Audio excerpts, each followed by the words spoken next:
And good morning, everybody. Welcome to FSU Coach Live. My name is Tim Baghurst, and this morning I'm joined by special guest, Coach Bob Bowman. Coach, thank you so much for joining me. Rather than me try to explain your history, because you have a very varied history, which is why I'm really interested in talking to you today, perhaps you can just give us an overview of how you started and how you got to where you are today. Okay. Well, I started as a swimmer, age group swimmer in Columbia, South Carolina, where I grew up. Swam through high school and was fortunate enough to get a spot on the FSU swimming team. So I came to Florida State to swim. I also studied in the School of Music. That was a big draw for me. I was a musician at that time and started in a music composition program at FSU, which, as you know, is excellent. Mm-hmm. After about 2 years, I got to a point where I had to make some decisions about what was going to happen. I either had to give up the swimming or I had to give up the music. And I just couldn't let go of swimming and sports. So I decided to change my major to psychology, where I got my degree and then got a minor in music and started really going into coaching. I knew that I wanted to coach probably in high school. And I think that I always approached my own swimming as a coach more than as really as an athlete. So I started coaching after my junior year at FSU. I started coaching a summer program, an age group program, and loved it so much that I actually did not swim my senior year. I just coached area Tallahassee Aquatic Club. It was a team that I started with there, still going strong.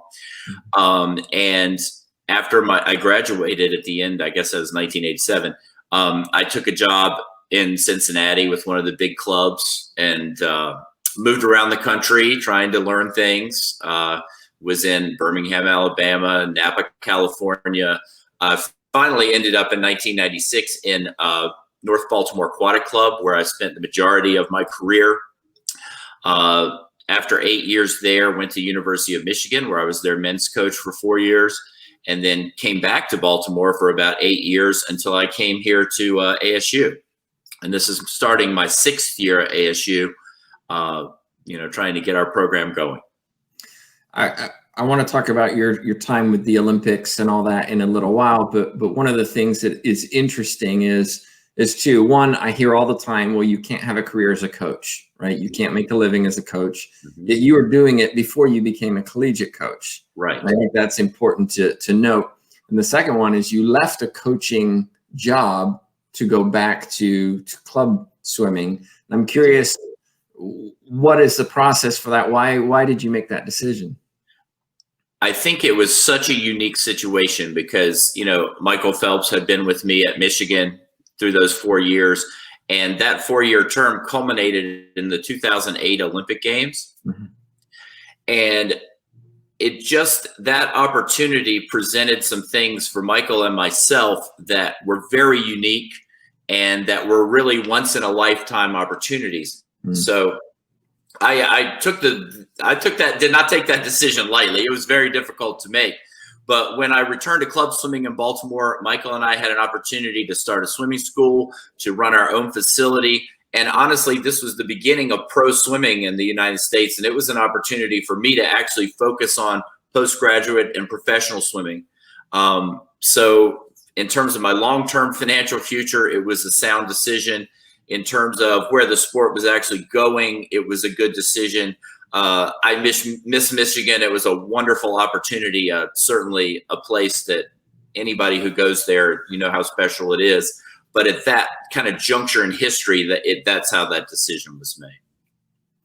When you look at club swimming, mm-hmm. There's a lot of club teams, and we're seeing more and more of them, travel teams and things like that. One of the interesting things, I guess, about swimming is that it's both an individual and a team sport. Sure. The challenges are, who's going to swim this distance? How do I choose this person? And yet, how do I get this team to work together to get points toward my club or my college? Yeah. How do you balance that? Because it's not like football where everybody's together. We're all working towards this thing. There's units, and there's, like golf, there's some intra competition going on. Mm-hmm. Well, I think in our sport, what makes it different is everyone spends a lot of time training, but we spend a lot of time training in an environment that would be impossible to do by yourself. Like, I just don't think anybody could get in that pool by yourself with a coach and not go crazy, right? You have to have other people there, and they all have to be bought into what you're trying to do. And then the competitiveness in practice really raises everyone's level. So that's where it starts, right? So we work as a team every day in practice. And then when we get to the meets, we can kind of easily kind of transition into what you're going to do to help the team get better. But I think that really happens on a daily basis in practice. Mm-hmm. Now you obviously met Michael Phelps. What am I doing? Michael Phelps in Baltimore. Mm-hmm. How did you develop a talent like that? Because I mean, I've talked about it in my class. Just the physical characteristics he has really predispose him to be successful in swimming. But that a lot of us are talented. Yeah, realizing that talent takes a lot of work and time. What were some of the challenges in making sure that he was the best that he could be? I think the challenges were to not rely on his talent, right? To not just sit back and kind of say, oh, wow, that's great, and let him kind of do what it does. I felt like when I got him at a young age, at 11, that we knew he could go pretty far in the sport. We weren't really sure in the beginning because there are plenty of hotshot age group kids, as you talk about. So I wanted to give him a very solid foundation in the basics. I didn't think he was a particularly fundamentally sound swimmer when I got him. He was fast, but he was fast because he had a big engine and a great competitive desire, and he could just go. But he needed to develop technique in all 4 strokes, and we spent quite a bit of time doing that. It was actually a long and fairly arduous process in the beginning to get him to do those things, because he just wanted to do what came natural, right? So to get him to sort of change his movement patterns, buy into it, that was probably our biggest concern in the early years. I would say that Michael, what separates him from everyone else is, I'd say there's probably, I don't know how many factors there are, but maybe 5 things that make a champion, right? So you have physical talent, you have a psychological ability or mindset, you have a family who supports what you're doing. You've got to have coaching. You know, Michael happened to be in a club where we were already producing gold medalists. It was just part of the culture. It wasn't something foreign. He saw the gold medalist every day when he was training. And then you have to have that kind of intangible emotional kind of control thing, which he already had. But he had all of these things. So it's kind of a confluence of an amazing talent coming together in this environment where, you know, that level of performance was not only possible, but it was expected. You know, every kid in the North Baltimore Aquatic Club, every 8-year-old who, you know, came in and saw Michael training 5 minutes before they did in the same pool expects to be on the Olympic team. Now, almost none of them will, but somebody will. And I think the environment has a lot to do with it. But that was Michael's early upbringing. It was in this sort of amazing confluence of events where his talent could be fully realized, and we could set a long-term plan and everybody would believe in it. We have a question for you, and it's from Dr. Chris Hobbs, and it ties in with this. And he says, Coach, my son is a committed distance runner, a lot of correlation to intense daily training of a swimmer. What are some of the ways you encourage persistence in your athletes for years on end?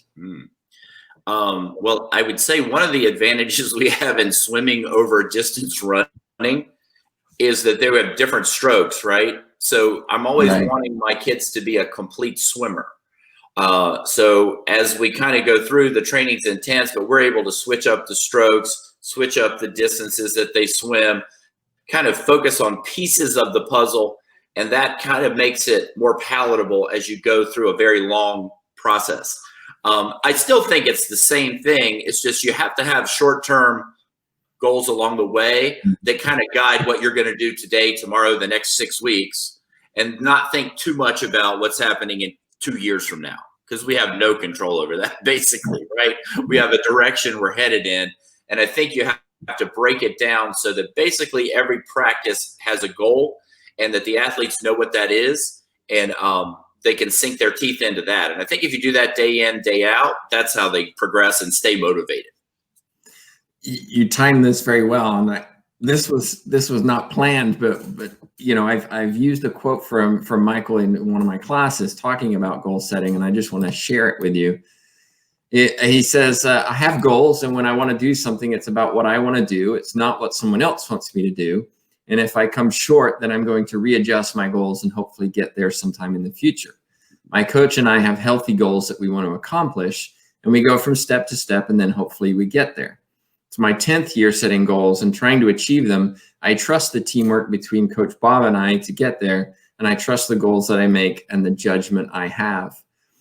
At what point do you encourage athletes to kind of set their own goals, knowing that they will set challenging goals and push themselves, versus your goals might be too easy, we need to set them together, we need to talk about what these are going to be and make sure that they're realistic, but also really challenging to push you? Well, I think goal setting is a skill, right? It's just like learning how to swim freestyle.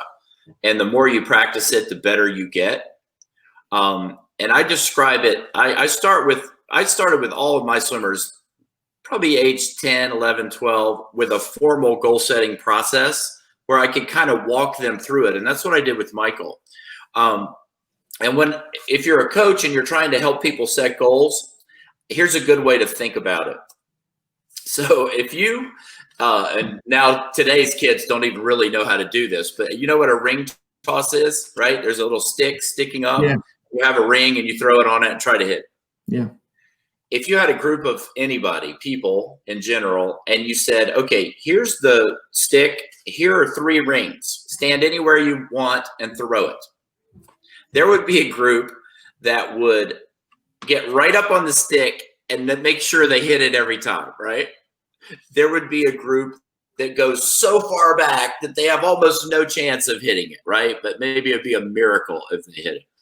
And then there would be a group that would be about halfway between those, where they would be challenged to get it on there, but they had a relative degree of chance to do it. And that's where you want to set your goals, right? You want to be challenged by it, but you don't want to have absurd goals that there's almost no chance to get, or easy ones where you're just standing there. What's the challenge of just throwing the rings on the stick? Mm-hmm. So that's kind of how I tell coaches, that's where you want to be in your goal setting range. But the way that I would do this is I would have them sit down, and at the top of a sheet of paper, I would say, what is your dream goal in the sport of swimming, right? What is at the end of your career, the biggest, greatest thing you could do? It doesn't have to be specific, right? It's broad, it's exciting, it's something that motivates you, right? And every kid says, I want to swim in the Olympics, right? It's something like that. So awesome, put that up there. That's kind of your driving force. That's what kind of keeps you going through the hard times, right? Nobody gets out of bed in the morning to finish your 200 free in 54 seconds. Although that would be a great swim. You know, they get out of bed because they want to swim in the Olympics one day. That's cool, right? Or swim on a college team, or win an NC2A championship. So they have that at the top. And coincidentally, when I first did this with Michael, I have the sheet somewhere. I try to find it. He wrote on the top of his goal sheet, I want to swim in the Olympics. But if you turn it over, he had written, I want to win gold in the, and then he crossed it out because I think he thought an 11-year-old, that was like too big a goal to like write on his goal sheet. But it was on the back. It was like, oh, wow, he's already thinking about it, right? Yeah. So you have that at the top. Then you just kind of come back into where you're going to be. And I think a season is a good way to think about it. Maybe 6 months. Could be a year, but as they get older, it's like a year. But for an age group kid, it's 6 months. And we'd say, okay, at our championship meet in March, assuming we're in August, right? What are the 3 events that you would like to swim? And they would come up with 3. And then it gets difficult because you say for each of those 3 events, what are 3 things that if you do them in practice, you are guaranteed to reach that goal? Mm-hmm. Not like, oh, I might do it if I do this, but what are the things? And then you kind of keep drilling down, right? So I started this with Michael, and he would practice that every season. And he got very good at it. Like, I mean, ridiculously good at it, because what would happen is I remember one of the first times I did it with him, we went through and did the same process I just discussed. And we got to the meet at the end of the season. And I had told him to take his goal sheet and put it on the refrigerator, right? Because that's where he was all the time, like 100 times a day. He's opening so you'd always see it, right? Just kind of be there. And I honestly did not think much about the times. I kind of knew what we're working on. I knew the things in practice, but in terms of specific times, I had a goal that I thought I was kind of pushing him towards. And we got to the meet and he swam this time and his 200 butterfly was 2:04.68. And I was like, bring that sheet in. And his time was 2:04.68. Wow. His 400 IM, which was a 4-minute race, he had written 4:31.86 and he went 4:31.88. And his mile, he went 16 minutes, 0.8, and he had written 16 minutes, 0.00. But you can get very good at this if you get specific and you live it every day in practice. And he just got that going. And then we added visualization to it. He's the best visualizer of all time, period. And he could just do a graduate course on visualization. So about 6 weeks before a race, he would take his goals. He would take his best races from the past. That would kind of get his process started. But he would visualize every day the race going the way he wanted it to go. Also visualize what would happen if it didn't go the way he wanted to go and try to hit up every scenario so that he would be prepared regardless of how the race unfolded. So he had already swum his Olympic races hundreds of times up here, before he even got on the block. So it's really an automatic thing. His body could do what it's programmed to do. And when you have to get to the end of the race in the 100 fly, you don't have to think about, am I going to take a short race? Am I going to take a short stroke? Am I going to take a long? You just do it, right? Because you practiced it. But when those two got together, it was an unbelievable combination. The example I like to give is one of probably his 6th or 7th best event is 100 free, right? He just swims it on relays. Didn't really swim it in a ring. But before the Beijing Olympic Games, 1 year before, he gave me a sheet of paper with all his goal times, and he had 47.50 in the 100 free. And I thought, well, that's a weird time. And he led off our relay in 47.51, American record. It was just kind of like the correlation between it is so strong, it can't just be random. So I encourage people to practice this goal setting and keep getting better and better at it. So how do you balance somebody who is clearly intrinsically motivated and will push themselves, and you really don't have to be that involved, versus maybe the talent who's there but just doesn't have the drive, the internal drive to just go every day. Maybe it's they need to be pushed a little bit, need to be motivated. And even as a collegiate coach, I'm sure you have athletes who are less motivated than others. How do you find those kind of buttons that make them tick to make sure that you're getting the best out of each athlete? Whenever I have somebody that has a motivation issue, I think that it always gets back to their goals. And I hate to sound boring about this, but if you don't have motivation to do something, you either don't have goals that are reasonable and exciting, or you've lost track of those goals. Somehow you've lost touch with them. You kind of forgot what you started to do. So I'm trying to redirect them all the time to their goals. So if we're in training and I don't see things that match up with their goals, I'm saying, hey, you gave me this sheet of paper that says you want to swim 4:15 in the 500 free, but you're training to go 4:30 right now. So what are we going to do about that? Either change your goal or change your training, right? Something has to give. And sometimes for some people, it's just as simple as that. For other people, you may have to get them back to why they love swimming in the beginning. Maybe they're doing it for the team. Maybe some people will give more for the team than they will for themselves. You can kind of go at it that way. But I think in general, whenever someone has a motivation issue, you got to get back to their goals and specifically working towards that and kind of analyze where they are in that process. Because if you find it, if they don't have goals that mean anything and they don't want to have any, then they shouldn't be swimming.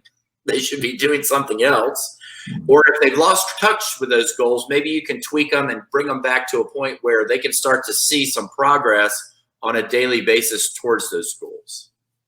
Yeah, it's a great point about being excited about the goals you have, because if you don't have that, then the internal drive just isn't there to really go for it. Well, that's why I stopped swimming after 3 years. Like, I knew my actual swimming was over, but I couldn't leave swimming. Right. I knew I loved swimming, but I didn't love the actual swimming. Yeah. And that's why. And then my goals turned to coaching, and it just kind of went from there. We have another question again from Chris. He says, I'm an AD at a private high school with our own swim facility and a state championship level swim program. What's the best thing an AD can do to support the swim community in their school? Open an avenue for learn to swim, right? Get people in at the base and support a system where your community gets involved in swimming, right? And swimming is a sport that should touch every family in America, right? Every kid needs to know how to swim for life-saving purposes. But, there are going to be a lot who do that and then can go on and swim in your summer team or your neighborhood team. And some people can swim on their high school team. Some people can go to college. And then you can be like me and you can still swim. I swim every day. I'm not very good at it, but I like to swim, right? It's good for me. I just swam a mile this morning. And, so it's one of the rare things that you can do your whole life. So I think if you kind of approach the base of it, it'll make your team a lot better. So kind of like that long-term athlete development of focusing on the benefits of swimming, the fun of swimming, and over time you'll get that small triangle that turns into the elite performers. Exactly. That's right. You've been a coach at 2 different colleges, and coaching in college is a different environment. There's scholarships, there's definitely a pressure for success. But you've also been, kind of a head coach at the Olympics. And I'm curious to talk about the differences you've experienced being a collegiate coach, where you're kind of the do as I say, versus not that you do that, but you get the idea. I got it. The position of power is different versus Olympics, where you may not know those swimmers inherently very well. They may have their own coaches in their own location, yet you still have to work with them and get the best out of them in a very intense environment. Can you talk a little bit about some of the differences you experience there? Well, of course. When you're coaching the USA Swimming national team, it's just like you said, I may only have like 5 of my own kids actually in that environment, right? 5 or 6 or 3, whatever it is. So, you have that specific duty, but when you're the head coach of that, your job becomes much more about creating an environment where everybody's pulling in the same direction, regardless of what their specific training program is or who's actually coaching them. There are 4 assistant coaches and a head coach. Well, there's a head coach and actually 3 assistant coaches. There are 4 on either side, men and women. So those 8 coaches have to work together to service up to 52 athletes. Some of them are their own, some of theirs aren't. And one of the things that we've done so well at USA Swimming, which was passed on to me by giants of coaching like George Haynes or Mark Schubert, or just so many wonderful coaches that have come before, is that when we come together as Team USA, all of our other affiliations go away, and we're not concerned about who's going to beat my swimmer or what my swimmer's going to do. You're concerned about how our team's going to swim in the Olympic Games. And we've been very good at creating that bubble around us where we go in as the one true team in international swimming. One of the things that we have, well, the main thing I think advantage that we have in USA Swimming versus other countries is that we know all about teams.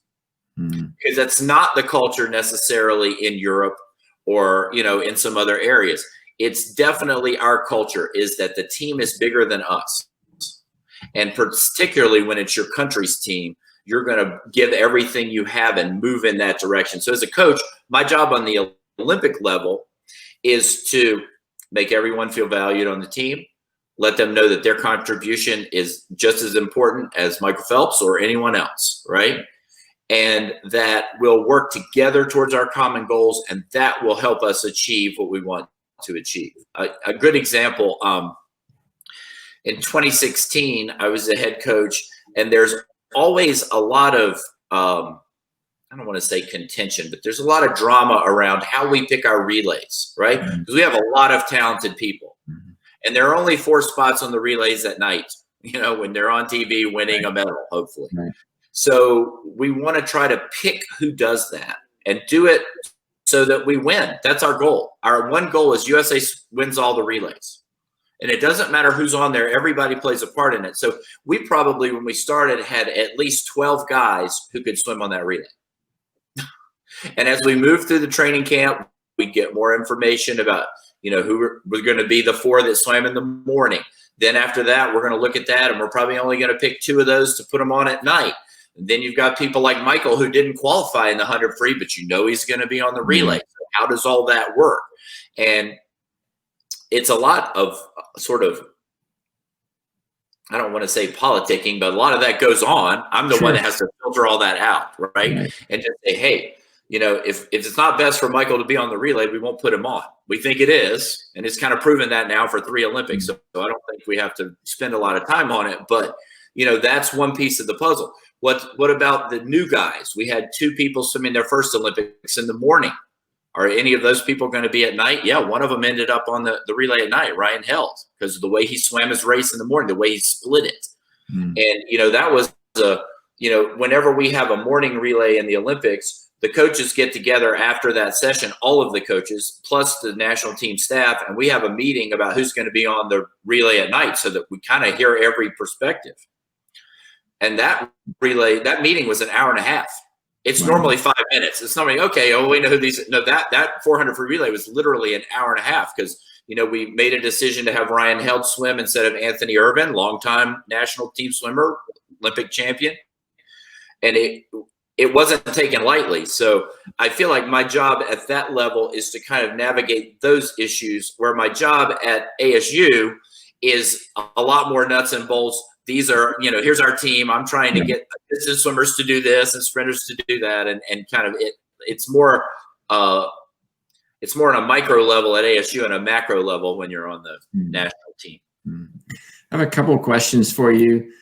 The Ladies Professional Racquetball Tour says, what factors do you think contribute most to the growth of a sport? And we're seeing every year we're seeing new sports come out, trying to find their way into the World Games or the Olympics or, IOC recognized. And because of that, some fall away and some come in. How do you grow a sport that maybe isn't as visible? Swimming, for example, not so visible, but when the Olympics come around, swimming is very visible. Exactly.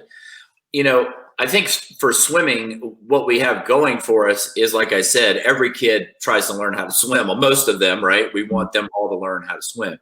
I think that accessibility is really important, right? So USA Swimming has led a big movement to teach kids how to swim, to teach kids who couldn't afford to swim how to get into it. And I think that's an important way to do it, right? So in a community level, you've got to be able to have access for kids to do it. I often ask myself this. I'm like, well, I know how kids get into swimming, but how do kids get into luge? Or, you know what I mean? Or ski jumping. How does a kid do that?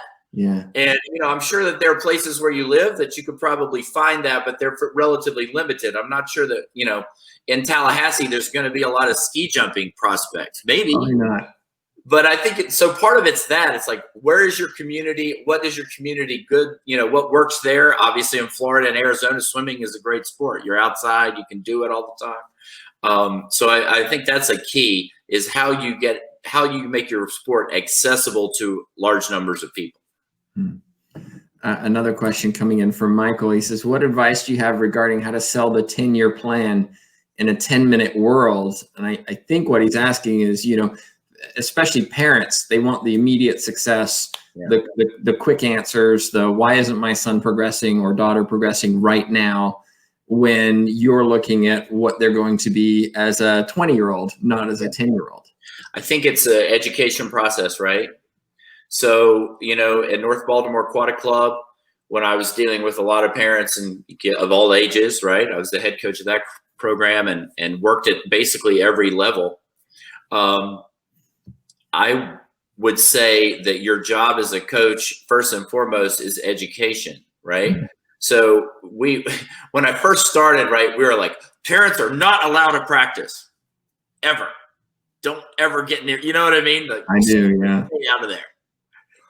And by the time I left, it was like, we want you to come to practice. And you know what? As soon as we started inviting them to practice, they stopped coming. They would come and watch, and they might say, oh, okay, well, this is really boring. We don't need to do this anymore. Okay. Because before, when you keep them out, they think it's something they should really be. Right.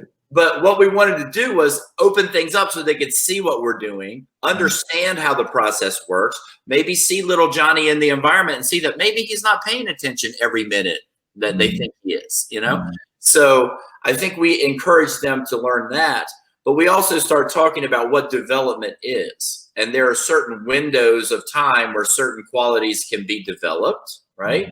And if you're going to do that over a period of time, you have to focus on one step. I tell the kids on the team and their parents, it's like a staircase, right? And there are like 1,000 steps to get to the Olympics. And we want to start on step 1, come to practice. Yeah. You're only coming twice a week. We're offering 5, and yet you want to be up on step 20. No, we got to go to step 1. Mm-hmm. And once that's done, then we'll do a good job in practice. Pay attention. Number 3, improve your strokes. Just kind of start working your way towards these goals that are huge and very far away. You don't get to jump from step 1 to step 50. It just doesn't work. Can't make it. So it's up to you how well you want to move through it. And you do that by mastering each step. And I think if you look at it that way, they understand it. I mean, they don't always, well, they want him to be faster than someone else, right? Comparison. That's right. The thing. The thief of joy, right? Comparison. So we try to get them to compare themselves to their own best self. And in swimming, we have a built-in system for that. It's your best time. So Michael's goal his entire career was to do a best time. It was not to beat somebody. I mean, obviously he was fueled by the competitive environment. But when he was thinking about goals and what drove him in the sport and what helped him develop, it was about, can I break, 50 seconds in 100 butterfly? That's if you do that, you'll beat everyone else. Mm-hmm. So I think that was important. So it's about setting the personal goals rather than the outcome goals that can't be exactly. The process goals versus the outcome goals. Yeah. Mm-hmm. When you look at sports specialization, it's very common in the U.S. where athletes are, beginning at age 4 or whatever, playing soccer, and then expected to have that scholarship in college. Yeah, and in swimming, there's, I think, a danger of that too, because you spend a lot of time in the water using the same mechanics over and over again. Have you seen that in swimming? And if so, how are you trying to, or how were you, I guess, when you were working more with youth, trying to make sure that there's balance and that those athletes are healthy and are able to compete in college? Because I've seen swimmers, for example, who they get to college, they get the scholarship, but their bodies are trashed in trying to get there. Yeah. I think we encourage people to do other sports, right? And Michael played lacrosse, baseball, soccer. He probably specialized sooner than other kids would, but he was also a super outlier, right? Yeah. Like Michael quit playing those sports right before he turned 12, but he made the Olympics at 15. He was in his development progression. He was right there. It wasn't like we're saying, okay, only do this for 12 years and then you can go to the Olympics. Mm-hmm. So I would encourage all athletes at a young age to play a variety of sports. And what we ask at MBAC about, the kids to do and their parents, if we offer 3 practices a week, we'd like for you to come to 3. Now, you're not going to get thrown off the team if you come to 2 and you go on a family vacation. But in general, if we feel like your entry-level group is 3, why don't you come to 3? Then on the other days, play piano and do everything you want to do. And then in the next group, it might be 4 or 5. And then the next group, it might be 6. And, we would always kind of leave space for them to do the other things. But whatever we asked them to do at a certain level, we felt like if they learned to make that commitment, that was teaching them what was going to happen as they really ramped it up later. But I'm definitely a believer that they should be well-rounded, that not only should they have other physical development, but they should have cultural development. They should have music. They should have art. They should have a lot of things that go along with being a well-rounded person. Mm-hmm. Yeah. Well, I want to be cognizant of your time. So if you're watching and you have a question for Coach Bob Bowman, get it in the chat box. We'll get it to him as quickly as we can. I want to ask you about your coaching career, because a lot of coaches do not last a long time in coaching. Burnout happens, the stress of the job, the pressure to win. Parents are also a big factor in those issues. And you've coached across so many different levels, club, collegiate, obviously at the Olympics. How do you stay balanced? How do you stay, sane and relatively stress-free? Well, I think you'd have some arguments in saying I stayed sane. But anyway, I think you just have things that you're working toward, right? Like what I'm working toward at ASU is building a championship program. Like I've had people win a lot of Olympic gold medals, and that's amazing. And I want to keep doing that, right? But I've never had a college team win a championship. I've had a college team win a Big Ten championship, which was great, and at that time was a thing. But, taking a program like ASU, where 5 years ago we had not scored a point at NC2As in 8 years, to where this past spring we went in seeded 7th at NC2As. I don't know where we would have ended up, but certainly in the mix of something. And try to push that forward. That's something that excites me. And when Michael retired, one of the reasons I came to ASU was I knew that when Michael was done, I wanted something to push me, right? I wanted something where I put myself out there and not just kind of coast for the next however many years. I mean, I'm 55. I probably look older than that, but I'm not that old. So I wanted an opportunity to kind of build something, and that's what I'm doing now. But so I think it gets back to your goals, right? You got to have something to get out of bed for, something that's exciting, something that, hanging around these guys keeps you young, right? So that's a big part of it.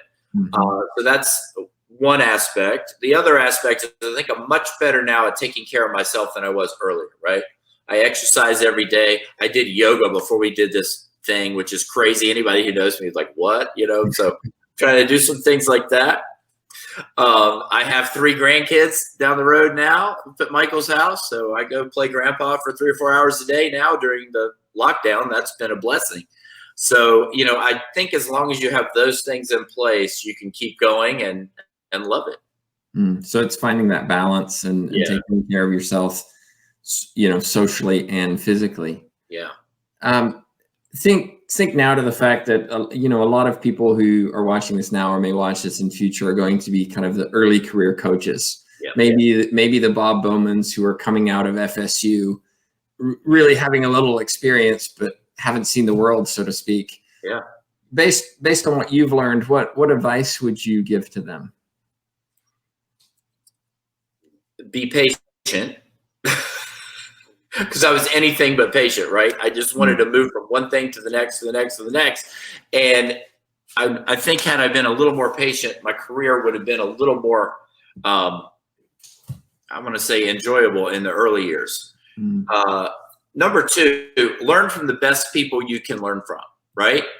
You want to find the people who are getting a job done on the top level or doing an excellent job and go and work with them. I was lucky to work with 3 different Olympic coaches before I had Michael. So I was able to learn from them so that when the opportunity did present itself, I was ready. I had a grounding, and they were all different. They weren't just all the same kind of coach. Some were very mentally, one was like a great kind of motivator. One was an amazing conditioner of athletes and technical coach. And one kind of put those together. So I was able to take the best things from those and build my own system so that when you have the athletes and the talent, you're ready to do it. So I think invest in yourself, take care of yourself along the way. You're your best asset, right? So as you go, be patient, and take one step at a time, just like the athletes, one step up the stairway at a time, and you'll get where you want to go. It's great advice. We tend to maybe push ourselves harder, expecting success sooner than necessarily it takes. So yeah, it happens when it happens. Yeah. You mentioned kind of the mentorship and things. If somebody does have a question for you, maybe they didn't want to ask here, but or watching in future and wants to get in touch, what's the best way for them to do that? Feel free to email me, bob.bowman@asu.edu. Happy to do it. Answer the question. It's there on the screen. Coach, thank you so much for joining us this morning. I do appreciate your insight and just willingness to contribute. Well, thanks, Tim. I'm super excited that FSU has taken on this role of educating coaches, and thank you for leading it. It's been amazing. Oh, thank you. Just a reminder, coming up, we have TJ Buchanan will be joining us on Thursday as part of development in lacrosse, world lacrosse. So we'll get a different perspective there, looking at the global development of a sport. So I hope you join us on Thursday, same time, 11 a.m. But on behalf of myself, Tim Baghurst and Bob Bowman, thank you so much for watching.